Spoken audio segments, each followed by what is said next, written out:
Akhir zaman Hindu-Buddha di tanah Sunda. Kekalahan Pajajaran menandai berakhirnya dominasi kerajaan Hindu-Buddha yang telah ada selama berebut di wilayah Sunda. Kesultanan Banten kemudian menjadi kekuatan utama di wilayah tersebut dan menyebarkan ajaran Islam secara luas. Perubahan struktur perdagangan. Dengan hilangnya kontrol Pajajaran atas pelabuhan Sunda Kelapa yang kemudian dinamai Jayakarta dan Banten. Jalur perdagangan Nusantara semakin dikuasai oleh kerajaan Islam.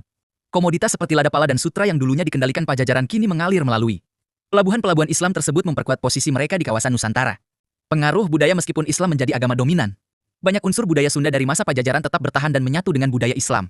Seperti dalam seni tari, musik, dan bahasa. Misalnya, beberapa ritual tradisional Sunda masih dilakukan hingga saat ini dengan pengaruh yang saling melengkapi. Tokoh penting yang berperan. Fathahilah pimpinan pasukan gabungan Cirebon dan Demak yang berhasil merebut Banten dan Sunda Kelapa. Ia kemudian menjadi gubernur pertama Banten dan berperan penting dalam membangun kesultanan tersebut. Ratu Dewata Putri Surawisesa yang memimpin Pajajaran saat serangan pertama dari Banten. Ia dikenal sebagai pemimpin yang tegas dan berhasil memperkuat pertahanan. Kerajaan meskipun akhirnya harus menghadapi kekalahan parsial. Sultan Maulana Hasanuddin, Sultan pertama Banten yang terus memperluas wilayah kekuasaan dengan menargetkan Pajajaran. Menjadikan Banten sebagai salah satu kesultanan terkuat di Indonesia bagian barat pada masa itu. Sejarah lanjutan wilayah Pajajaran. Setelah jatuhnya Pajajaran sebagian wilayahnya masuk ke bawah kekuasaan Banten. Sementara bagian lain seperti Priangan kemudian menjadi bagian dari Kesultanan Cirebon dan kemudian Kesultanan Mataram pada abad ke-17. Pulau Sari yang pernah menjadi ibu kota terakhir Pajajaran. Kini menjadi salah satu kecamatan di Kabupaten Pandeglang, Banten dan masih menyimpan beberapa peninggalan bersejarah seperti situs candi dan makam Raja Pakaharan. Akhir zaman Hindu-Buddha di tanah Sunda. Kekalahan Pajajaran menandai berakhirnya dominasi kerajaan Hindu-Buddha yang telah ada selama berebut di wilayah Sunda. Kesultanan Banten kemudian menjadi kekuatan utama di wilayah tersebut dan menyebarkan ajaran Islam secara luas. Perubahan struktur perdagangan. Dengan hilangnya kontrol Pajajaran atas pelabuhan Sunda Kelapa yang kemudian dinamai Jayakarta dan Banten.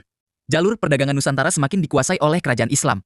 Komoditas seperti lada pala dan sutra yang dulunya dikendalikan Pajajaran kini mengalir melalui pelabuhan-pelabuhan Islam tersebut memperkuat posisi mereka di kawasan Nusantara. Pengaruh budaya meskipun Islam menjadi agama dominan. Banyak unsur budaya Sunda dari masa Pajajaran tetap bertahan dan menyatu dengan budaya Islam. Seperti dalam seni tari, musik, dan bahasa. Misalnya, beberapa ritual tradisional Sunda masih dilakukan hingga saat ini dengan pengaruh yang saling melengkapi. Tokoh penting yang berperan. Fathahilah pimpinan pasukan gabungan Cirebon dan Demak yang berhasil merebut Banten dan Sunda Kelapa. Ia kemudian menjadi gubernur pertama Banten dan berperan penting dalam membangun kesultanan tersebut. Ratu Dewata Putri Surawisesa yang memimpin Pajajaran saat serangan pertama dari Banten. Ia dikenal sebagai pemimpin yang tegas dan berhasil memperkuat pertahanan. Kerajaan meskipun akhirnya harus menghadapi kekalahan parsial. Sultan Maulana Hasanuddin, Sultan pertama Banten yang terus memperluas wilayah kekuasaan dengan menargetkan Pajajaran. Menjadikan Banten sebagai salah satu kesultanan terkuat di Indonesia bagian barat pada masa itu. Sejarah lanjutan wilayah Pajajaran. Setelah jatuhnya Pajajaran sebagian wilayahnya masuk ke bawah kekuasaan Banten. Sementara bagian lain seperti Priangan kemudian menjadi bagian dari Kesultanan Cirebon dan kemudian Kesultanan Mataram pada abad ke-17. Pulau Sari yang pernah menjadi ibu kota terakhir Pajajaran. Kini menjadi salah satu kecamatan di Kabupaten Pandeglang, Banten dan masih menyimpan beberapa peninggalan bersejarah seperti situs candi dan makam Raja Pakaharan.